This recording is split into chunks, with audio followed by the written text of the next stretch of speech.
Bonjour à tous, amateurs de détente, de bien-être de façon générale, de massage en particulier. On va aujourd'hui évoquer un sujet au cœur des formations que je donne en massage, qui est le déroulement d'une séance. Alors, pour certains d'entre vous, vous êtes déjà venus vous faire masser, donc vous avez une petite idée sur la question. Peut-être pour d'autres, c'est encore un grand inconnu. Et vous vous posez des questions sur comment ça se passe une séance de massage bien-être. Alors c'est important de revenir un petit peu sur le sujet parce que c'est vrai que le mot massage aujourd'hui il est devenu un peu plein de confusion, il est utilisé par différents métiers finalement et donc derrière cette idée de massage on ne sait pas toujours ce qu'on va trouver. On a le massage thérapeutique, le massage des kinés, donc ça c'est pas du tout ma partie, je vous en parlerai pas.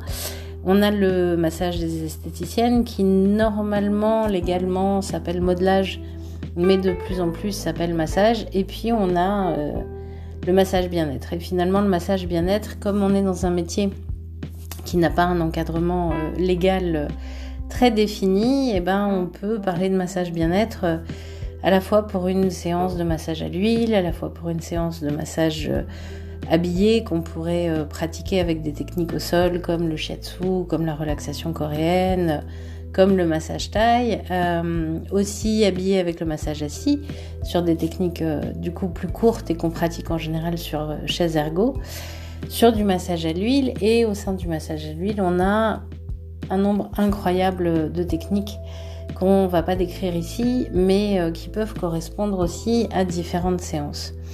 Et puis une grande difficulté aussi, c'est qu'aujourd'hui, pour s'installer en massage bien-être, on peut se former avec 3 tutos.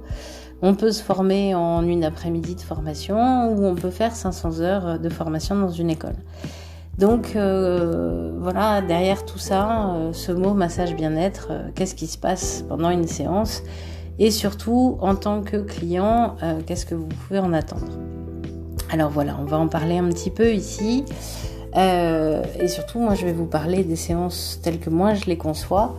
Et donc telles que vous les trouverez en venant en séance individuelle avec moi ou éventuellement en séance avec mes élèves, puisque je les forme à cette approche-là de la relation clientèle. Alors voilà, moi quand vous arrivez au cabinet, déjà je vous accueille, vous enlevez simplement votre manteau, vos chaussures, parce que ça met le cerveau en détente de se retrouver dans un sas comme ça avec l'extérieur où vous n'avez pas besoin de garder vos chaussures. Vous posez votre sac, vos affaires, mais vous ne vous déshabillez pas tout de suite. Je suis surprise aujourd'hui de voir la quantité de gens qui, sans doute habitués à d'autres types de techniques, à peine la porte passée, seraient prêts à se mettre à nu dans tous les sens du terme. C'est pas ma manière de travailler. Pour moi, une séance de massage, c'est une rencontre, c'est un moment. C'est un échange qui va se faire entre le client et le praticien, vous et moi en l'occurrence, et ça nécessite d'avoir posé un peu une relation de confiance, d'avoir discuté, et surtout pour moi un massage c'est quelque chose d'unique, c'est quelque chose d'exceptionnel, c'est quelque chose d'extraordinaire qui nécessite de vous proposer une séance complètement personnalisée, complètement sur mesure. Il serait complètement impossible pour moi de vous appliquer un protocole qui, soi-disant, pourrait convenir à chaque personne, chaque corps, sans tenir compte du moment, de l'écoute des besoins de l'instant, de vos envies, de ce que votre corps réclame, des éventuels points de tension, des zones sur lesquelles vous souhaiteriez être massé un petit peu plus. Et donc, il est important pour moi qu'on prenne ce petit temps de discussion. Ce petit temps de discussion, il peut se faire autour d'une tisane, autour d'un verre d'eau. Parfois, il s'accompagne de mouchoirs parce qu'il peut y avoir quelques émotions qui se posent pendant ce moment. Vous venez pas tous pour la même chose.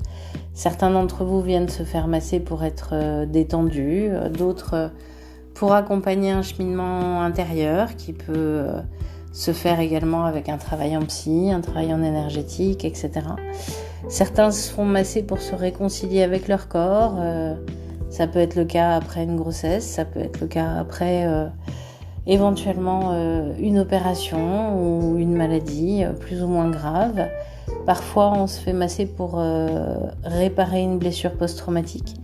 Parfois, on peut se faire masser aussi pour booster son métabolisme ou simplement retrouver de l'énergie, retrouver cette espèce de joie créative qui nous inspire et qui nous fait du bien au quotidien, pour retrouver le contact avec soi, pour se sentir bien dans son corps, quel que soit le corps dans lequel on vit, qu'il soit mince, qu'il soit en surcharge, qu'il soit musclé ou non.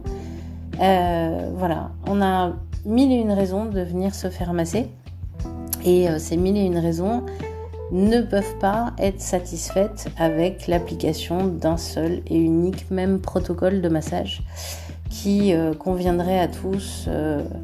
Ça, je peux absolument pas le concevoir. Donc, pour moi, une séance de bien-être, c'est une séance qui va vous garantir d'être bien. Et finalement, être bien, c'est beaucoup plus compliqué qu'on imagine parce que c'est être bien dans son corps, c'est être bien dans sa tête, c'est être bien avec ses émotions, être bien dans son cœur.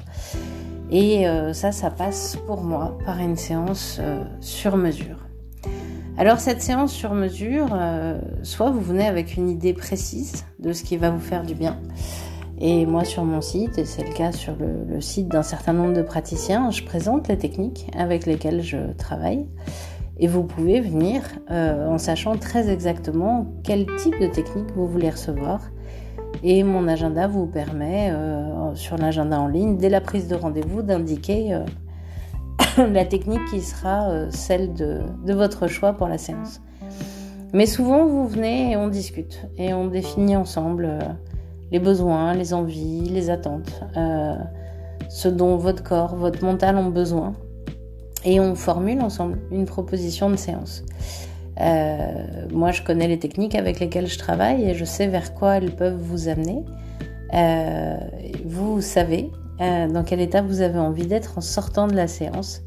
Et on fait en sorte de faire se rencontrer votre souhait du jour et les techniques que j'ai dans les mains pour voir comment on construit la séance. Et seulement à ce moment-là, on peut envisager de commencer la séance.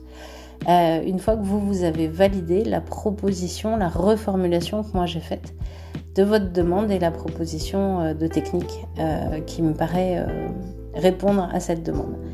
Et c'est pas juste une technique en fait, c'est aussi valider ensemble comment on structure le temps. Parce que par exemple, si je vous propose de vous faire un massage complet du corps à l'huile sur la table, si on commence par la face avant ou par la face arrière, si on passe la moitié du temps sur chaque face, si on privilégie une face, si on discute ensemble du niveau de pression qui va vous convenir en fonction de vos habitudes ou pas de massage, de votre pratique sportive, de ce que vous aimez recevoir, mais c'est aussi définir si vous avez besoin que le corps soit couvert par partie ou non, de travailler du coup sur une fluidité différente en fonction des séances et en fonction de ce que vous voulez créer dans votre corps. Donc voilà, tout ça c'est des choses qu'on va pouvoir discuter un petit peu au préalable pour être sûr que au moment où on rentre dans la salle de massage, vous vous sentiez en confiance, vous vous sentiez écouté, pris en charge, entendu dans votre demande et respecté. Et pour moi, ça c'est vraiment une dimension absolument fondamentale de ce que vous êtes en droit en tant que client d'attendre sur une séance de massage bien-être. Vous devez et vous pouvez vous sentir respecté en séance. Et c'est vraiment aux praticiens qui officient de s'adapter à votre demande. Alors, évidemment, vous êtes en droit d'attendre une salle de massage confortable, une ambiance feutrée, une pièce dans laquelle il fait chaud, parce qu'on ne peut pas se détendre dans une pièce froide, une pièce qui est dotée d'un environnement olfactif agréable, puisque tout ce que vous pouvez sentir va jouer directement sur la détente de votre système nerveux, que vous preniez le temps de vous installer. Et vous installer, ça passe par le fait de prendre le temps de vous dévêtir, qu'on vous propose ou pas de la lingerie jetable, que vous puissiez vous installer confortablement sur la table. Et si pour vous sentir confortablement installé, vous avez besoin d'être couvert, vous avez besoin de petits coussins en fonction des appuis de votre corps, etc. C'est important que vous puissiez l'exprimer à ce moment-là. C'est important aussi que tout vous convienne dans l'ambiance, c'est-à-dire que la musique vous agresse pas, que vous puissiez être massé dans le silence si c'est votre choix, que les odeurs d'huile de massage vous conviennent, etc. Mais vraiment, il est fondamental que vous sentiez ce droit, que la séance soit totalement adaptée à votre confort et non pas l'inverse. C'est au praticien de s'adapter à vous, c'est pas à vous de vous adapter au massage ou au protocole qu'on vous proposerait. Et c'est vraiment important que tous ces temps d'installation confortable du corps pour la séance, de l'ambiance de la salle et de cette discussion préalable soient mis en œuvre pour que vous vous sentiez pris en charge d'une façon unique et non pas dans l'application d'un protocole un petit peu à la chaîne comme on peut le voir ou on peut l'entendre parfois sur certains débriefings de séance. Idem sur la fin de séance, vous êtes en droit d'attendre qu'on vous laisse un petit peu le temps de revenir à vous, qu'on guide ce réveil, qu'on vous invite à vous redresser, de vérifier qu'il n'y a pas de point de douleur dans le corps, que vous puissiez vous rhabiller dans de bonnes conditions et qu'il y ait un petit temps de débriefing de fin de séance pour vérifier avec vous que tout va bien. Le débriefing de fin de séance, c'est pas juste encaisser la séance et vous inviter à prendre un nouveau rendez-vous, c'est vraiment vérifier que vous vous êtes senti, entendu, respecté dans les besoins que vous avez formulés, dans les attentes que vous avez formulées et qu'on a réussi effectivement à trouver une technique, un niveau de toucher en accord avec ce que vous avez pu verbaliser en début de séance.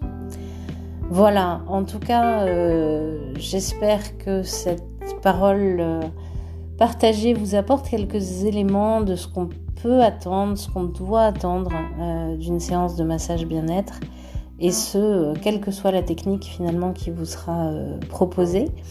C'était un premier podcast que je vous partage. L'exercice n'est pas simple pour moi, c'est un début.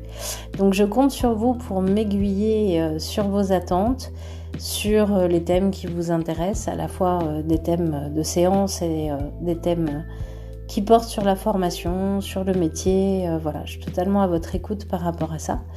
Merci mille fois de votre écoute et à la prochaine.